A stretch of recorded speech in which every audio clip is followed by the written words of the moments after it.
자, 계속해서 성격에서 여러분 우리 2번 좀 보겠습니다.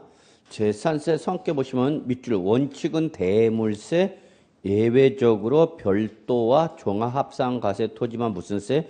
대인세로 되어 있습니다. 요것 좀 잠깐 설명드리겠습니다. 자, 재산세는 원칙이, 과세 방식이 대물세, 이때 대자는 대할 대자를 쓴 겁니다. 큰 대자가 아니라 대할 대자.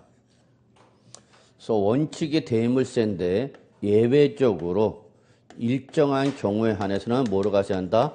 대인세로 과세한다. 그러면 도대체 이게 무슨 소리인지를 알아야 되는 거예요. 그러면 대물세, 물건에 대하여 부과한다. 과세 물건에 대하여 부과하겠다는 게 바로 대물세입니다. 그래서 대물세는 성격상 항상 과세 물건, 그래서 재산세에서 과세 물건은 뭐라고 그랬죠, 여러분? 재산이라고 그랬죠, 재산. 그래서 과세 물건별로 무슨 과세한다? 개별 과세한다. 그리고 이때 항상 개별 과세할 때는 무슨 세율을 적용하냐? 비례세율을 적용하는 걸 원칙으로 합니다. 근데 이게 대물세가 아니라 무슨 세면? 대인세면 이때는 바로 납세 의무자. 그러면 재산세에서 납세 의무자 누구를 말하냐? 소유자를 말합니다. 그래서 이렇게 소유자별로 여기는 무슨 과세하냐? 합산 과세가 이루어지고요. 그리고 무슨 세율이 적용하냐? 누진세율이 적용됩니다. 이런 기본적인 패턴을 좀 알고 계시되겠습니다, 여러분. 그래서 시험에는 대물세가 뭐냐, 대인세가 뭐냐라고 직접적으로 물어보지는 않지만 대인세인지 대물세인지에 따라서 과세 방식이 다르다는 얘기죠.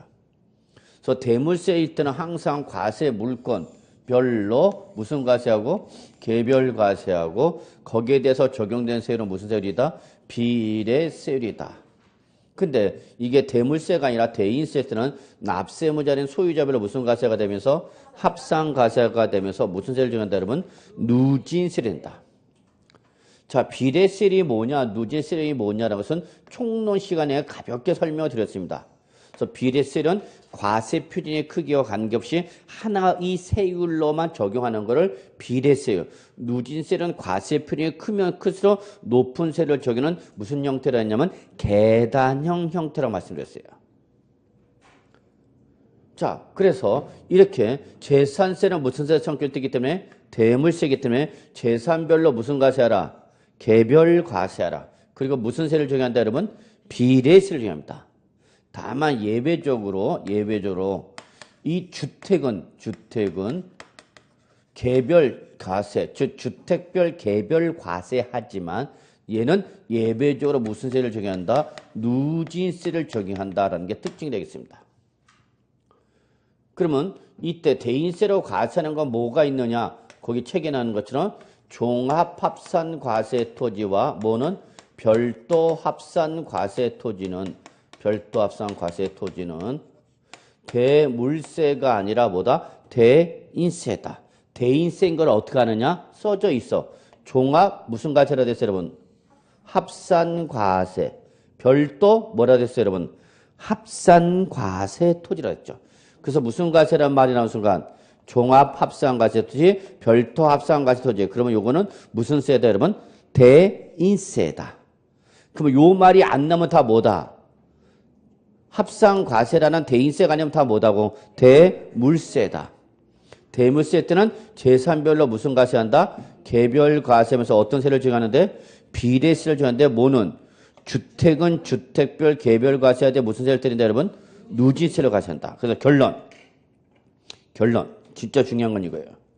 재산세에서 누진세로 과세가 되는 건 몇 가지냐면 세 가지입니다. 뭐와?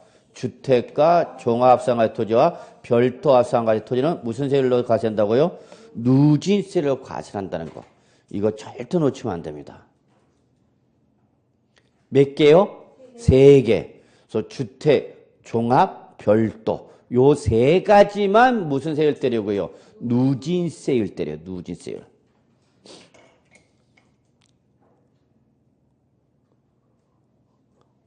그래서 난 무슨 소리 하나도 못 알아듣겠어 도저히. 그럼 그냥 외워. 주정별 몇 가지? 세 가지만 재산세에서 무슨 세로 가셔야 한다?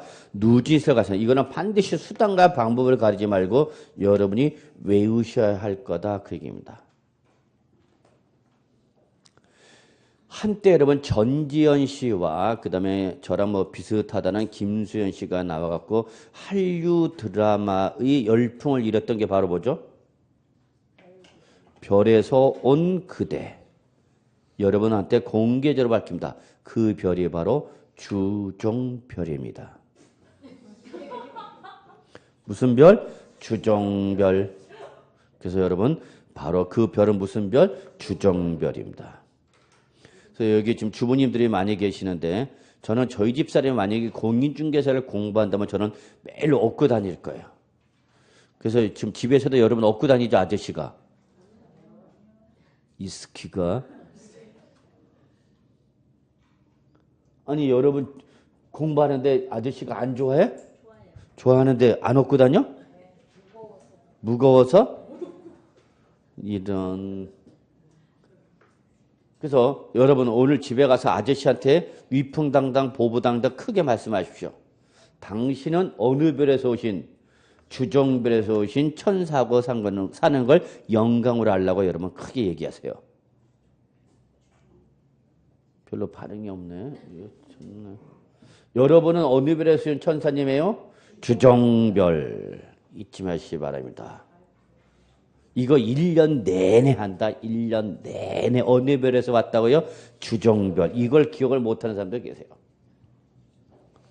자, 그래서 재산세에서는 대물세로서 무슨 세를 정하는 게 원칙인데 비례세로서 개별과세하는데 예외적으로 뭐는 주종별은 무슨 세율을 정한다? 누진세율. 특히 종합합산과세 토지와 별도합산과세 토지는 무슨 말을 보는 순간? 합산. 그러는 순간 얘는 대물세가 아니라 뭐다? 대인세다라는 것까지 꼭 기억해 두셔야 돼요. 이때 합산과세를 할 때에 합산과세 단위 지역이 어디냐? 동일한 시, 군, 구 안에 있는 것만 누구별로 합산하라는 얘기야, 여러분? 소유자별로 합산하는 얘기야. 그래서 재산세는 합산과세를 하더라도 과세 단위 지역이 어디다, 여러분? 시, 군, 구입니다. 왜냐하면 재산세는 시장, 군수, 구청장이 부과하는 지방세다 보니까 합산 과세 하더라도 그 과세 단위 지역은 어디 단위다 여러분? 시, 군, 구 단위로 과세한다는 걸 여러분이 같이 정리해 두셔야 되겠습니다.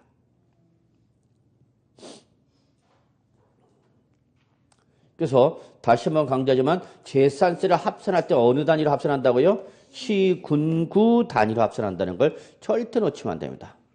왜 시군구다고요? 재산세는 누가 부과하니까? 시장, 군수, 구청장이 부과하니까. 그러면 여기서 조금 더 대물세가 뭔지 대인세 개념인지 좀 입문 단계에서 좀 설명을 드리겠습니다. 자, 여기 갑시가 있습니다. 갑시가 A 재산가, B 재산가, C 재산 세 개를 가지고 있습니다. 그래서 갑이 몇 개 갖고 있다고요? 세 개의 재산을 가지고 있어. 누구 명의로? 갑돌이 명의로 몇 개? 세 개를 가지고 있어. 그러면 대물세로 과세라는 말은 뭐냐? 사람을 봐라, 물건을 봐라. 물건을 보라는 얘기야. 대물세는 사람을 보지 말고 물건을 보라는 얘기야. 그러니까 이때는 재산세가 몇 개 나오는가?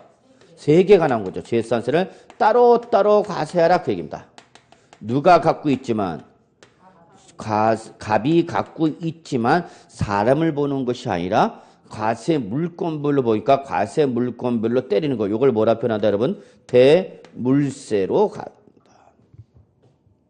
그럼 여러분이 재산 3개 갖고 있다.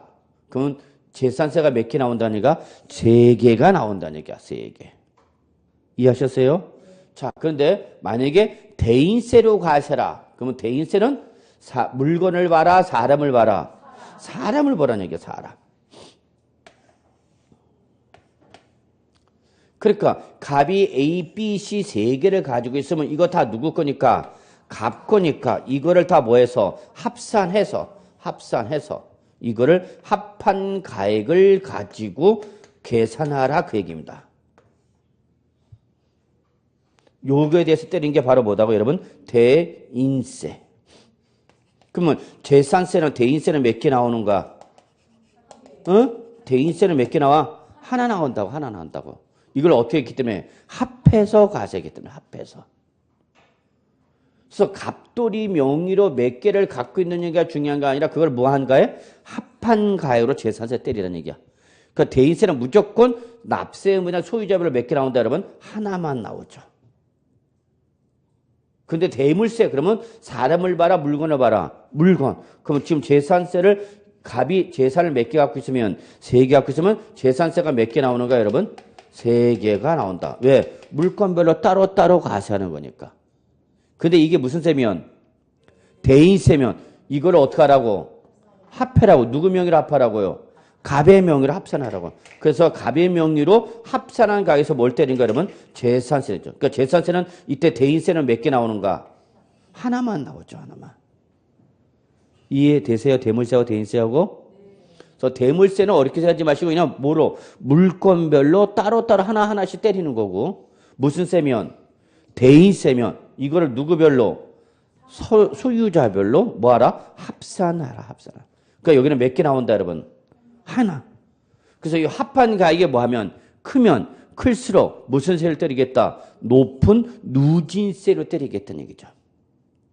그럼 여러분 입장에서 대물세가 유리한가? 대인세가 유리한가? 대물세가 유리한가? 대물세. 왜? 대물세는 그냥 무조건 뭘 하니까 하나하나 따로따로 가셔야 한다. 근데 이게 만약에 뭐로 바뀌면 대인세로 바뀌면 하나하나가 아니라 이걸 다 뭐 한 가액? 합한 가액. 그러면 합한 가액이 커지는 거죠. 이해하셨나요? 예. 다만 이때 재산세에서 합할 때에서 합산해서 갈 때는 어디 단위로만 합산하라? 시군구. 자, 만약에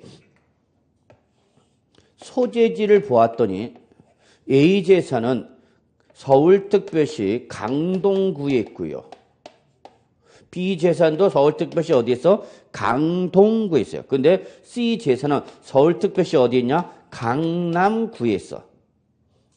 그럼 이때 합산할 때는 어떤 것만 합산해야 되는가? A와 B 요것만 합산되는 거죠. 왜? 강남구는 왜 합산을 못해? 시군구가 다르기 때문에. 그럼 재산세를 시군구 단위로 과세하는 이유는 뭐야? 과세권자가 시장, 군수, 구청장이니까. 그러면 하남시다. 경기도 하남시에 있다. 그럼 하남시에 있는 건 누가 과세권자 되는가? 하남시장. 강동구에 있다. 누가 과세권자 되는가? 강동구 구청장이죠. 그러니까 만약에 갑의 명의로 강동구에 2개가 있고 하남시에 하나 있다. 그럼 하남시 거는 누구 거라더라도 갑 거라더라도 합산한다 못한다? 못해. 왜? 시군구가 달라지기 때문에. 이해하셨어요? 그래서 합산 과세를 하더라도 재산세는 어디 단위로 거만 합산한다? 시군구 안에 거만 합산 과세하는가? 이해하셨어요? 여기까지? 자, 그러면 높은 누진세로 과세가 되는 걸 피하려면 어떻게 하면 돼요, 여러분은? 시군구를 달리하면 되는 거죠. 하나는 강동구, 하나는 강남구, 하나는 하남시. 이렇게 뭐 하면 시군구를 달리하면 설사 그게 무슨 토지를 하더라도 별도와 종합이라더라도 합산 과세 대상에서 어떻게 하는가? 벗어나는 거죠. 뭐를 달리하면? 시군구를 달리하면. 그럼 과세관청은 뒤집어지 안 뒤집어져? 뒤집어지지. 얘들이 높은 누진세로 과세가 되는 걸 피하기 위해서 뭐를 달리하더란 얘기야? 시군구를 달리하더란 얘기야. 이해하셨어요? 얘를 달리하면 합산 대상이 돼야 안 돼? 안 되잖아. 그러면 이거를 시군구 단위로 분산시키면 합산 과세 대상에서 어떻게 하니까? 빠져나가니까. 요 합산 단위 지역을 전국 어디? 국내로 하는 게 바로 뭐냐? 이게 종합부동산세예요. 그래서 재산세와 종부세의 가장 큰 차이점은 뭐냐면 재산세는 시장, 군수, 구청장이 부과하는 뭐지만 지방세지만 뭐는 종합부동산세는 이 과세 단위 지역을 시군구를 뭐해서 합산해서 어디 단위로 한다? 전국을 과세 단위로 해서 부과하겠다는 게 바로 뭐야, 여러분? 종합부동산세죠. 그러면 시, 군, 구를 달리한 효과가 종부세에서 나타나, 안 나타나? 시, 군, 구를 달리한 효과가 종부세에서 나타나, 안 나타나? 안 나타나죠. 왜? 얘는 전국 단위로 합산해버리니까. 의미가 없어지잖아, 시, 군, 구를 달리한 게. 강남구에나 강동구에 있거나 하남시에 있더라도 다 종부세는 과세를 한다고 못한다고? 한다고. 왜? 얘는 국세니까 어딜 단위로 한다? 전국을 과세 단위 지역을 한다. 이게 바로 종합부동산세라는 걸 잊지 마시기 바라겠습니다. 차이점 보여요? 재산세는 어디 단위로 과세한다고요? 시, 군, 구 단위로 과세하는데 종합부동산세는 무슨 세니까? 국세니까 과세 단위 지역이 시, 군, 구가 아니라 뭐로 바뀐다? 전국으로 바뀐다. 국내로 바뀐다는 게 바로 국세인 종합부동산세의 가장 중요한 특징이다. 재산세는 누가 부과하는 거니까? 시장, 군수, 구청장이 부과하는 시군 구세다 보니까 합산을 하더라도 어디 거만?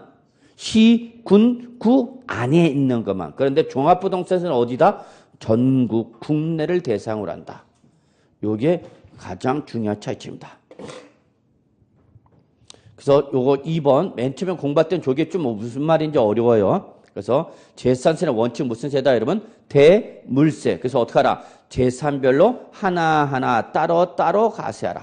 그런데 딱 두 가지 뭐와? 종합과 별도 합산 과세토지는 대물세가 아니라 뭐다? 대인세다. 그래서 납세 의무자별로 합산해서 과세를 하는데 이때 합산 과세 단위 지역은 어디고?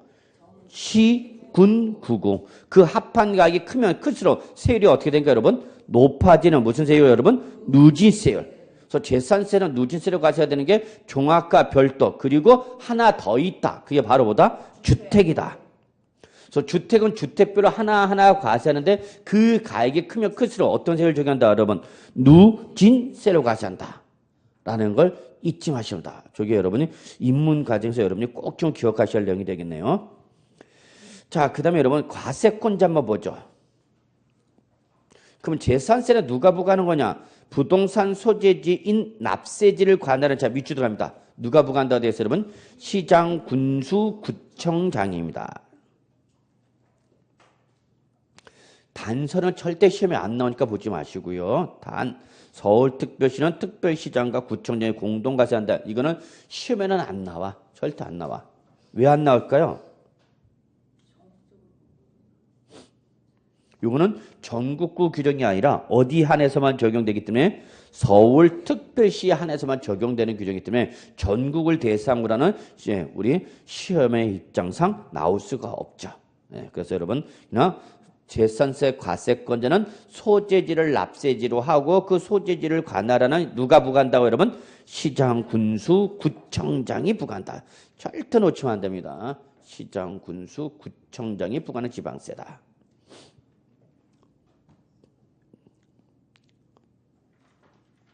그 다음에 여러분 거기 납세 문제가 나왔네요. 납세 문제 별표 3개. 전통적인 재산세 출제부입니다. 2017년 강의할 때도 2017년 시험 대비 강의할 때도 얘 분명히 나온다. 징그럽게 강조했고 1년 내내 했습니다. 역시 우리의 기대를 저버리지 않고 나와줘갖고 아주 쉽게 맞히는 문제죠. 그래서 납세 분야 별표 3개라는 거 절대 놓지 마시고 비록 2017년도에 나왔지만 얼마든지 2018년도 연속해서 출제될 수 있는 부분입니다. 계속. 그래서 여러분 납세 문제는 재산세에서 가장 시험에 많이 나온 부분입니다. 그래서 여러분 입장에서는 공부할 때 반드시 어떻게 한다? 나온다라고 생각하고 준비해 두셔야 되는 부분이 바로 뭐다? 납세 의무자입니다. 시험에 나온다고 해서 분명히 자, 그러면 재산세는 누가 되느냐? 모든 보유세는 밑줄 소유자입니다. 소유자. 그래서 소유하고 있는 자 맞죠? 그런데 보유세는 항상 과세에 의한 시간적 기준이 정해져 있다 그랬죠. 그게 언제 여러분? 과세 기준일 현재죠. 밑줄 과세 기준일 현재. 이때 과세 기준은 언제랬어요 여러분? 6월 1일 현재죠. 6월 1일 현재 그 재산을 소유하는 자입니다. 그런데 시험에는 6월 1일 현재의 소유자를 물어보지 않고 뭘 물어보냐? 거기 사실상이다. 동그라미 시뻘겋게 칩니다. 이거를 갖고 물어봅니다. 이걸 출전이 사실상을 살짝 뭐로 바꾸냐? 공부상으로 말을 바꾸면 여러분은 잡아내야만 하는 겁니다. 무슨 과세 원칙에 따라서? 실질 과세 원칙에 따라서 누가 납세하면 된다 여러분? 사실상. 여기가 중요한가? 출전은 그거 건드린다 그래서. 그러니까 시험 공부할 때 여러분이 어디를 건드린지 자꾸 체킹해 두셔야 돼요. 출제연이. 근데 여러분들 가끔 공부하는 거 보면 안타까운 게 뭐냐면 출전이 어디 건드린다는 걸 표시가 없어. 그러니까 밑줄만 쫙 제쳐놓고 표시만 해놨지 실제 키워드를 못 잡고 있으면 엄하게 공부하는 거야. 출전은 과세기준자 소유자를 갖고 물어보는 경우보다는 앞에 무슨 상? 사실상 이걸 뭘로 바꿔버린다고? 공부상 말을 바꾼다고. 그러니까 항상 무슨 과세 원칙이다? 실질 과세 원칙에 따라서 일단 뭐가 튀어나와야 된다? 사실상. 사실상이 나오지 못하는 게 뭐였죠 여러분? 우리가 지금 배운 것 중 취득세, 등록면허세, 재산세 중에서 등록면허세는 실질 과세 원칙이 아니라 뭐랬어요 여러분? 형식주의 과세 원칙이라고 그랬죠. 그랬기 때문에 등록면허세는 절대 무슨 말이 못 나온다? 사실상. 그러나 등록면허세를 제외한 모든 조세는 기본적으로 무슨 말이 먼저 튀어나야 된다? 사실상이란 말이 먼저 튀어나야 된다. 꼭 기억해 두셔야 됩니다. 어느 날 현재요? 어느 날 현재 재산 납세 문제는 6월 1일 현재. 그걸 절대 놓치면 안 된다고요. 자, 그러면 여러분이 6월 1일 현재의 소유자를 납세 의무자로 한다는 말이 뭔지를 좀 기억해 두셔야 되는 거죠. 자, 여기 1월 1일부터 12월 31일 1년이 있습니다. 근데 이때 1년 중에서 5월 28일 날에 갑이 을한테 부동산을 매매했습니다. 부동산을 뭐 했다? 매매했고요. 그 매매에 따라서 5월 28일 날에 무슨 날이냐? 잔금 지급일입니다.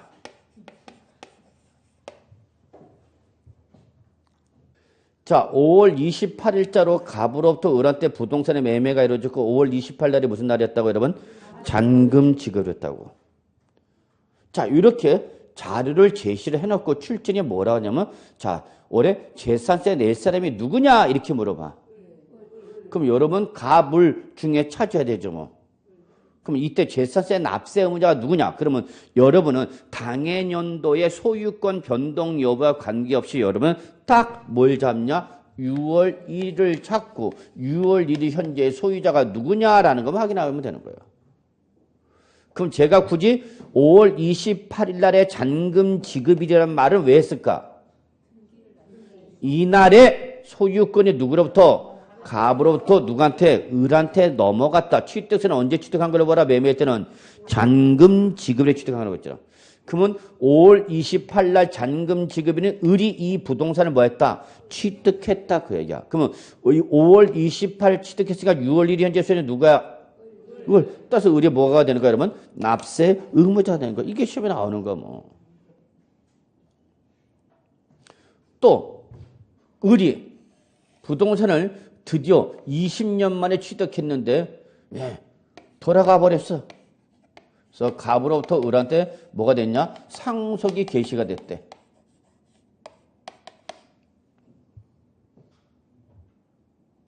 그래서 을로부터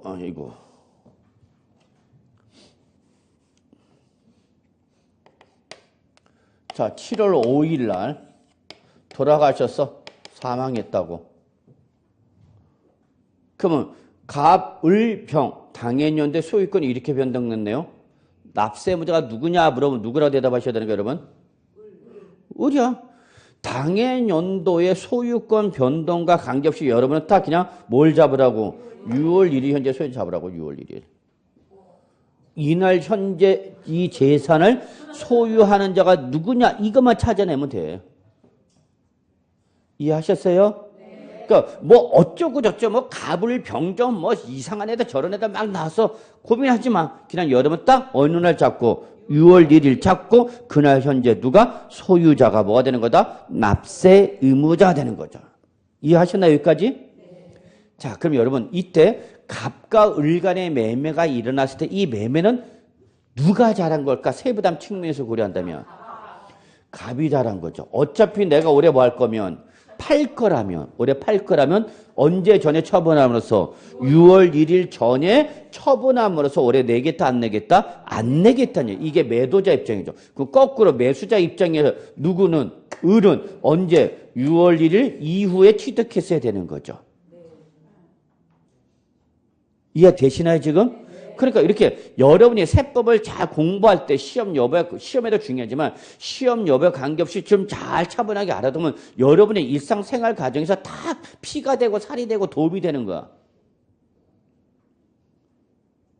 근데 도망가? 수업 듣다 말고? 다음 주에 잡아냅니다. 있어. 나는 알아 누군지. 싹 나가더라고. 내가 모를 줄 알아? 딱 보이는데 그 사람 찍혔어. 이제 내가 계속 1년 내내 갈군다. 이제 사전 통보 없이 도망가기. 1교시 때도 위험한 사람이 있었어. 근데 나중에 복귀했기 때문에 내가 아무 말 안 하고 있는 거지.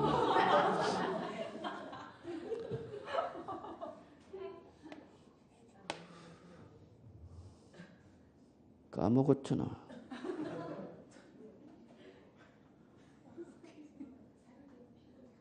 응? 살이 되고 피가 돼?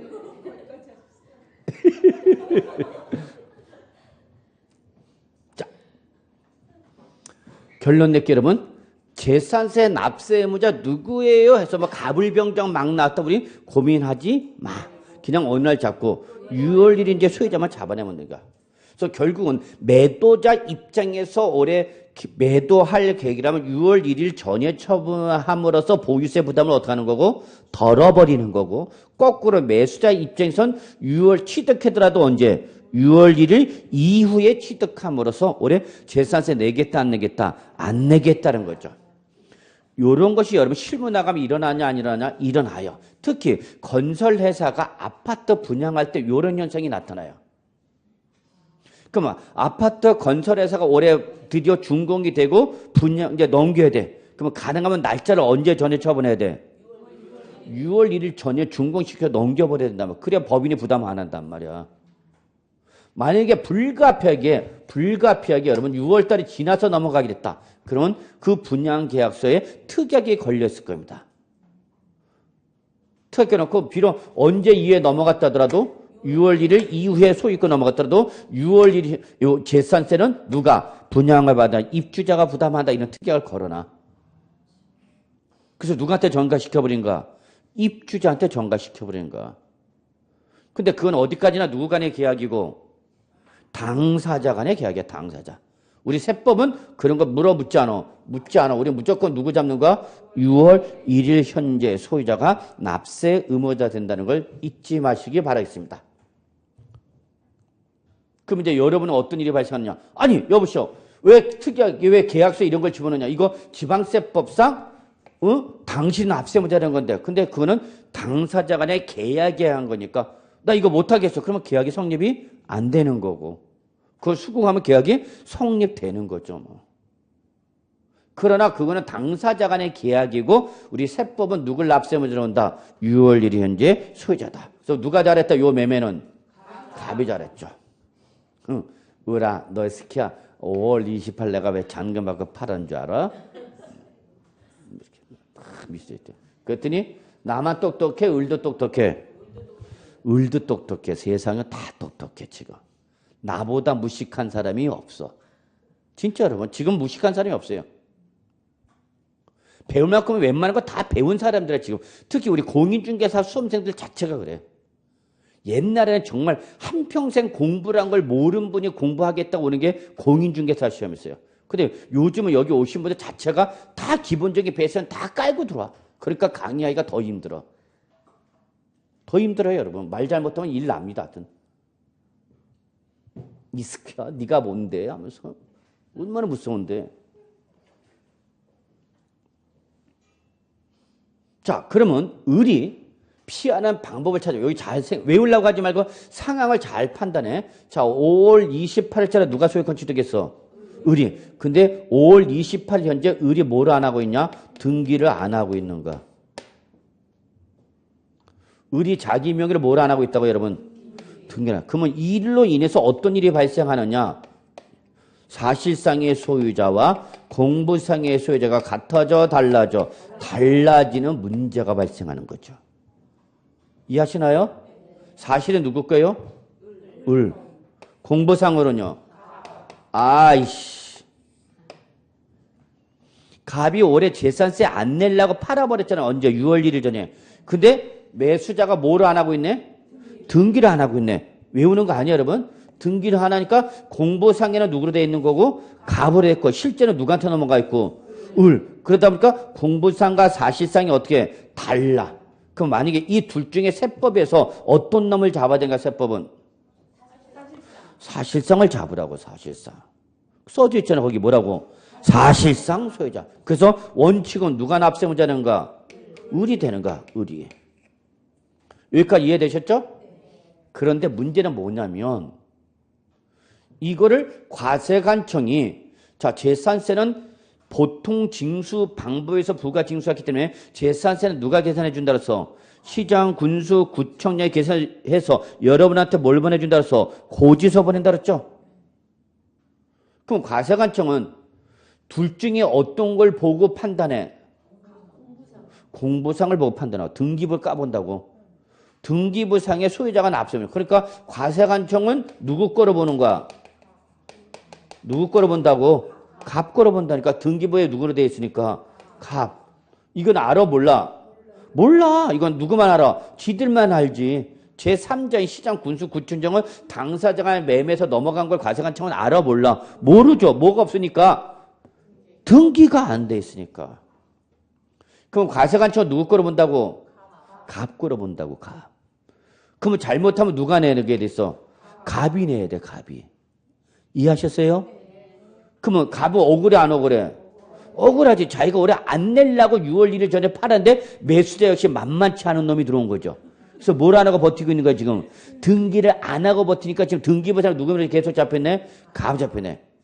이럴 경우에 그러면 어떻게 할 거냐? 6월 10일까지. 며칠까지? 6월 10일까지. 6월 10일까지.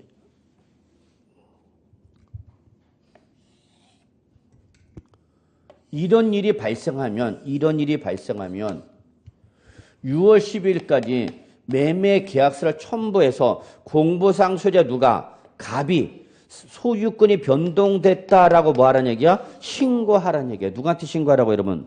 당연히 시장, 군수, 구청장한테 신고하라고. 재산세를 누가 때리는 거니까 시장, 군수, 구청장이 때리니까 시장, 군수, 구청장한테 야 시장아 이거 등기부상에 누구로 돼 있지만 4명이 갑으로 돼 있지만 이게 내게 아니라 매매에 의해서 5월 28일자로 누구한테 넘어갔다는 걸 을한테 넘어갔다는 걸 뭐하라? 신고하라 그 얘기입니다. 이해하셨어요?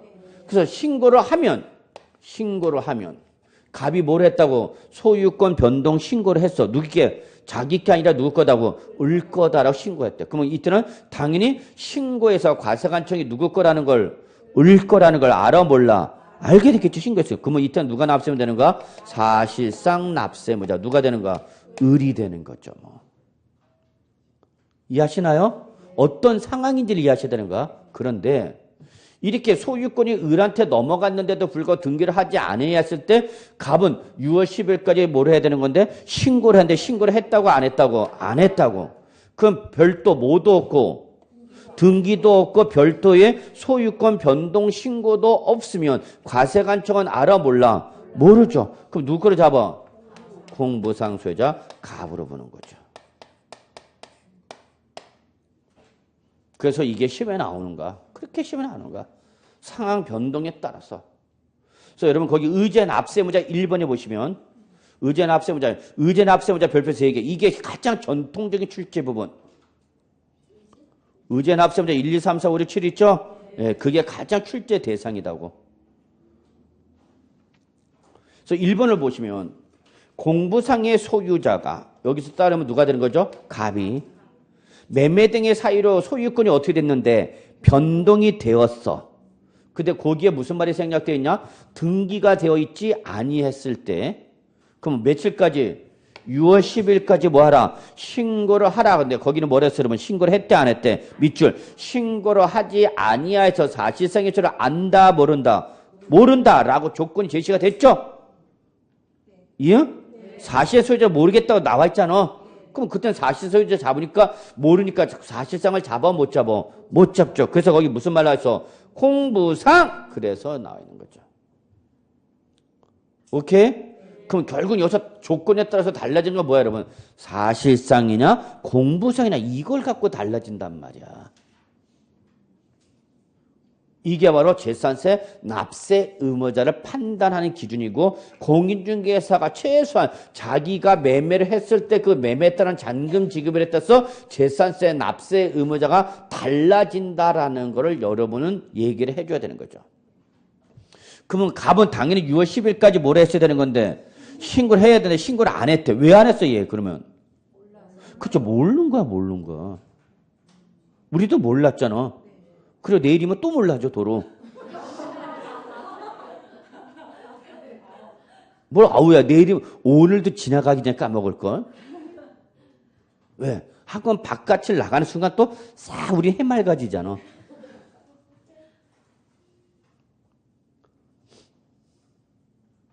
요게 여러분 바로 재산세 납세 문제를 판단하는 규정입니다. 그러니까 여러분 거기 나와 있는 것처럼 1, 2, 3, 4로 조건에 따라서 이걸 계속 출제를 바꾸는 거야. 그러니까 얘가 계속 시험에 자주 나오는 이유는 뭐냐? 한마디로 말해서 출제원이 문제 만들기가 쉬워. 고민도 안 해.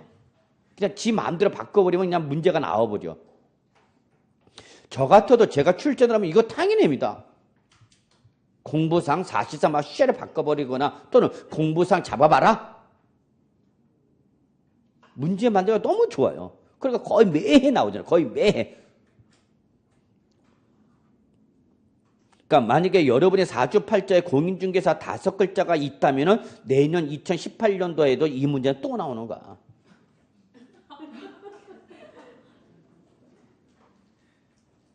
근데 팔자가 없으면 어떻게 안 돼? 자, 그래서 이 정도 보시고요. 다음 페이지 갑시다. 자, 재산세 과세대상 나와 있네요. 자, 같이 보죠. 과세대상 딱 시험에 한 번 나온 적이 있어.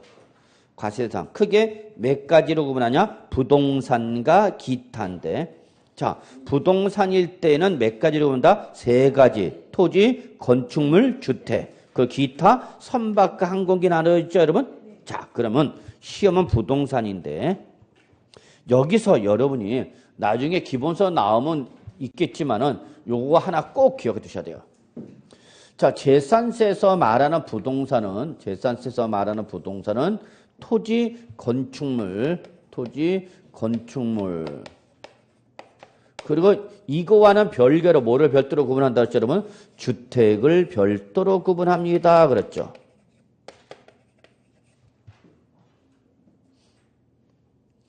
그래서 여러분 재산세 공부할 때 이 그림이 여러분 머리에 딱 세팅되어 있어야 돼. 그러면 재산세를 때릴 때는 이때에 이 과세 물건이 뭐냐에 따라서 달라지는데,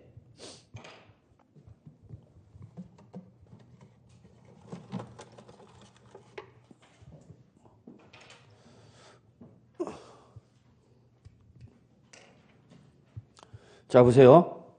건축물이다. 토지다.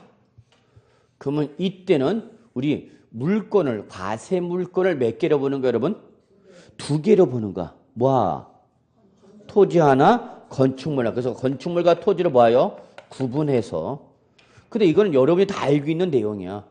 등기부 자체가 구분되어 있고 민법에서도 부동산에 대한 정의를 할 때 토지와 그 정착물 몇 개로 구분해서 2개. 이게 가장 일반적이에요. 그래서 건축물은 뭘로 때리냐? 건물분 재산세로 과세합니다. 건물분 재산세로 과세를 하고. 토지는 뭘로 과세하냐? 토지분 재산세로 과세를 합니다. 그래서 이게 만약에 주택이 아닌 상가 등의 건축물이다. 그러면 자, 제가 상가, 건물과 그다음에 토지를 갖고 있어요. 그럼 저는 재산세 몇 개나 내요? 2개. 뭐와? 건물에 대한 건물분 재산세 하나. 그리고 뭐 토지에 대한 뭐 여러분? 토지분 재산세 낸다고. 그래서 요거는 언제 내냐면 매년 7월 16일부터 7월 30일 날 내고요. 요거는 매년 9월 16일부터 9월 30일 내요. 얘가 그렇게 시험에 잘 나오는 거야, 이거. 이게 바로 정기분 납기입니다. 그래서 과세 물건이 뭐냐에 따라서 재산세 내는 날짜가 어떻게 한다? 다르다. 그입니다. 근데 저는 여러분들 강조하고 싶은 건 이거보다 얘가 더 중요한 거. 이게 뭐면 주택일 때는 건물과 토지를 구분하는 것이 아니라 여기는 통합하여 물건을 몇 개로 보냐? 하나로 봅니다. 하나. 복합 개념 배우셨죠? 네, 복합 부동산을 보시기 바랍니다. 주택일 때는 주택, 건물과 토지가 별개의 경제적 실체 단위가 아니라 뭐 단위냐? 하나의 경제적 실체 단위로 보는 거야. 그래서 주택일 때는 건물과 토지를 구분하고 통합하고 통합해서 전체에 대해서 뭐로 때린다? 주택분 재산세로 과세합니다.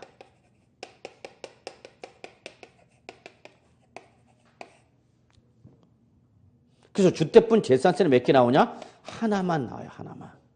이게 제일 중요한 특징입니다. 그래서 주택분 재산세는 건물과 토지를 구분하고 통합해서 무슨 과세하냐? 일괄 과세한다라는 걸 절대 놓치면 안 됩니다. 이거 무지하게 중요한 그림이야. 이 그림이 보유세에서 여러분 딱 머리에 세팅되어 있어야 됩니다. 세팅. 그래서 재산세에 관련된 문제가 나오면 여러분 머릿속에 이 그림이 그려져 있어야 되는 거야. 그래서 결론. 내가 오피스텔 건물과 토지 갖고 있다. 그 오피스텔 건물은 당연히 구분 소유할 거고 토지는 무슨 소유할 거야? 집은 공동 소유하겠죠. 어쨌거나 물건을 몇 개 갖고 있는 거야? 2개. 그래서 내가 오피스텔, 상가, 사무실, 공장용 건축물 때 건축물은 뭘로 때리고 건물분 재산세 언제 낸다고? 7월 달에. 이때 토지는 건물과 뭐예요? 구분하여 별개 물건으로서 토지는 뭘로 때린다? 토지분 재산세. 언제 과세한다? 언제 납부한다?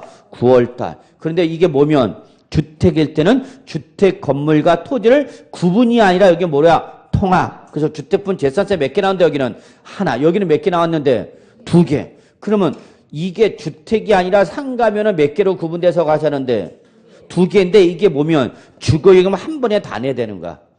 그럼 오히려 주택 소유자가 세부담이 커져 작아져? 커지죠. 남들은 2번 낼 거 얘는 한 번에 내잖아. 그러면 똑같은 금액에도 나눠서 내는 게 좋은가? 한 번에 내는 게 좋은가? 나눠서 내는 게 좋은 거지. 그러면 오히려 주택 소유자가 세부담이 커진단 말이야. 그래서 너도 이거를 후려쳐갖고 2분의 1은 요 나온 산출세액이 언제? 2분의 1은 언제 내고? 7월에 내고 나머지 2분의 1은 언제 내라? 9월에 내라 그 얘기야.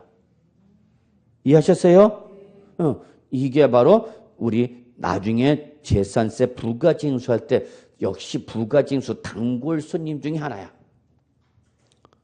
그래서 결론 주택분 재산세는 몇 개 나오지만 하나만 나오지만 재산세를 납부할 때 주택분 재산세를 납부할 때는 요 산출세액이 얼마만 2분의 1만 언제 내고 7월 달 나머지 2분의 1은 9월 달에 낸다. 그러면 주택도 건물분과 토지분으로 나눠서 내는 효과는 똑같아지는 거죠. 다만 재산세를 계산할 때는 구분하는 게 아니라 한 번에 나온다. 이건 나중에 여러분이 학개론을 좀 배워야 돼. 학개론에서 학개론 때문에 그런 거야. 학개론 스키 때문에. 여러분 학개론에서 여러분 부동산 가격 공시제도 배웠어요? 가격 공시제도 배웠어?